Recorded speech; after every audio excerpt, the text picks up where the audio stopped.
ट्रांसकार्ड management private limited रो चोरी गाड़ी उद्धार 7 डकायत गिरफ। जनवरी 11 तारिख में गाड़ी अपहरण होता। भवानीपाटना खरियार जावा बेले लिफ्ट मागिबा बहाना रे गाड़ी को बेलपड़ा थाना नुनहाड़ अंचल अपहरण कर ट्रांसकार्ड मैनेजमेंट रो मैनेजर अभियोग आधार में तदंत आरंभ कर पुलिस। गिरफ 7 जनों मध्य अच्छा 2 जन नाबालक। अभियुक्तों गोटे विदेशी रिवॉल्वर 10टी मोबाइल लुट होता गाड़ी जबत होती। डकायती संपृक्त अन्य 2 जनों को खूब शीघ्र गिरफ कर पाटनागढ़ एसडीपीओ कहते।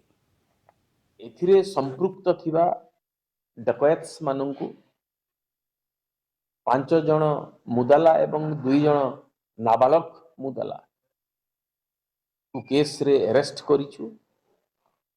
13 तारिख दिन आमर हरियार पटे से जो बोलेरो भैन थिला ताकू हमें ट्रेस करिछु एवं समानकोठू जहा किछि जहा भी मिलला आमर ताकोठू जप्ती करिगिरी। एक्चुअली भवानीपाटना रो बाहरी के ना सबुदिन से नुआपड़ा रोड रे जाए प्राय बाईपास बेलगां पाटनागढ़ ही के ना जाए।